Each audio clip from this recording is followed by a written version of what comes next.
Hi అండి. ఈరోజు చిన్న హార్వెస్ట్తో పాటు ఇవి గింజల్ని మన తోటలోనే పండించిన పంటలోంచి విత్తనాలను ఎలా సేకరించాలో నేర్చుకుందామా. చేయండి. ఇది వచ్చేసి చుక్కకూర అండి. ప్రతి చెట్టుని మనం 4-5 హార్వెస్ట్లు అయిపోయిన తర్వాత అది పూత ఇలా వస్తుందన్నమాట. ఇదైతే అసలు చక్కగా ఫ్లవర్ లాగే చాలా బాగుంటుందండి చుక్కకూర. ఇది ఎండిపోయిన తర్వాత గింజలు ఇట్లా అంటే దూదిలాగే ఉంటాయి. ఇలాగ దాచిపెట్టుకోవాలన్నమాట. మనం పద్దాక కొనకూడదు. ఇది వచ్చేసి పాలకూర. ఈ విత్తనాలు చూసారా ఎన్ని విత్తనాలు వచ్చాయో. ఒక 2 చెట్లను అట్లా వదిలేస్తే చాలండి. ఎన్ని విత్తనాలు అంటే నెక్స్ట్ ఇయర్ కంప్లీట్గా సరిపోయిన విత్తనాలు మనకు వస్తాయన్నమాట. అసలు ఇలా ఎందుకు విత్తనాలు తీసుకోవాలి, చక్కగా ఆకే కోసుకుంటూ ఉండొచ్చు కదా అని అనుకుంటున్నారేమో. కానీ ఇలాగా ఒకసారి మనం కొని వేసిన తర్వాత ఈ విత్తనాలు మన తోటలో మన వాతావరణానికి అలవాటు పడతాయండి.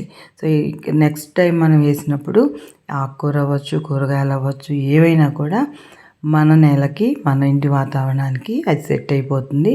చక్కగా ఎలాంటి తెగుళ్ళు కానీ ఇట్లాంటివి ఏమి రాకుండా చక్కగా పండుతాయి అన్నమాట.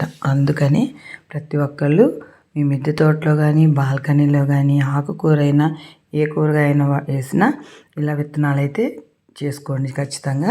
చాలా మంచిదన్నమాట. ఇది వంకాయ అండి. ఇది ఇలా వదిలేస్తే ఎండిపోయాక చక్క తీసేసుకొని స్టోర్ చేసుకోవచ్చు అనమాట. నెక్స్ట్ ఇయర్కి మనం ఏమైతే ఇప్పుడు క్రాప్ వేసామో ఆ క్రాప్ ఇంకా మంచిగా రావాలి అంటే ఇలా విత్తనాలు కంపల్సరీ స్టోర్ చేసి పెట్టుకోవాలన్నమాట. మనం అర్థమవుతుంది అనుకుంటాను కదా మీకు, ఎందుకు ఇలా చేస్తున్నాను వదిలేస్తున్నాను అనేది. ఇలా చక్కగా చేయడం వల్ల మనకి మన నెక్స్ట్ టైము మంచి ఈల్డింగ్ కూడా వస్తుందండి. ఎలాంటి తెగుళ్ళు కానీ అలా రాకుండా అనమాట.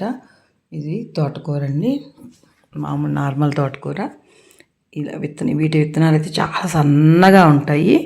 వీటిని మాత్రం జాగ్రత్తగా సేకరించుకొని అంటే పక్కన పెట్టుకొని పేపర్లో స్టోర్ చేసి పెట్టుకోవాలి. ఇది వచ్చేసి ఎర్ర తోటకూర. ఒక్క చెట్టును వదిలినా చాలండి. ఇట్లా ఆకులు అంటే ఆకులు కొయ్యకుండా ఇలా వదిలేసినా చాలు, బోల్డ్ విత్తనాలు నెక్స్ట్ ఇయర్కి మనకు వచ్చేస్తాయి అన్నమాట. ఇలా చక్కగా జాగ్రత్తగా స్టోర్ చేసి పెట్టుకోవాలి. ఇలాంటి విత్తనాలు మనకే కాదు పక్కన ఇంకెవరికి కూడా ఇవ్వడానికి కూడా బాగుంటాయి అన్నమాట.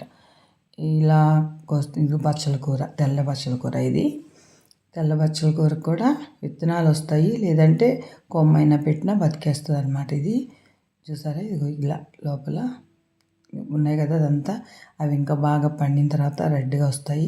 అవే విత్తనాలు అనమాట. ఈ విత్తనాలన్నీ ఇలా చూపిస్తున్న క్రమంలో స్టార్ ఫ్రూట్ అండి. ఫస్ట్ క్రాప్ ఇదే, ఫస్ట్ ఫ్రూట్ అండి. పట్టుకోగానే ఊడింది, ఇంకొంచెం పండుతుందేమో అనుకున్నాను. నెక్స్ట్ మళ్ళీ ఫ్లవరింగ్ కూడా స్టార్ట్ అయ్యింది. ఇక్కడ వచ్చేసి ఇది కరివేపాకు అండి. కరివేపాకు చెట్టు కొంచెం ముదురుగా అయిందంటే చాలు ఇలా విత్తనాలు వచ్చేస్తాయి, పువ్వు తర్వాత కాయలు వచ్చేస్తాయి. ఈ కాయల్ని ఎవరైనా కావాలి అనుకుంటే ఇలా అంటే మొక్కలు రావాలి అంటే మనం ఆ విత్తనాలను తీసుకెళ్ళి చక్కగా చల్లామనుకోండి మొక్కలు వచ్చేస్తాయి. ఎవరికైనా కావాలంటే ఇవ్వచ్చు కదా, మనమే కాదు పక్కన వాళ్ళు కూడా చక్కగా ఇలాంటి పంటను పండించుకుంటారు అన్నమాట. ఇది చూసారా, కొంచెం బచ్చల కూర, కొంచెం పాలకూర, కొంచెం పొనగంటి కూర, టమోటాలు, ఇంకా 2 పచ్చిమిరపకాయలు కోసుకొచ్చుకున్నానండి. స్టార్ ఫ్రూట్ అనమాట. ఇది ఈరోజు మన హార్వెస్ట్. విత్తనాలను ఎలా సేకరించాలనేది మీకు బాగా అర్థమైంది అనుకుంటాను. ఇలాగా చక్కగా మన తోటలోని ఏదైతే వేసామో ఫస్ట్ టైం అయినా కానీ దాన్ని చక్కగా మంచిగా పండించుకొని లాస్ట్లో దాని నుంచి సీడ్స్ని కలెక్ట్ చేసుకొని స్టోర్ చేసుకోవాలన్నమాట. సో అలా చేయడం వల్ల మనకి యూజ్ అవుతుంది. ఓకేనా. Thank you for watching my channel. Thank you.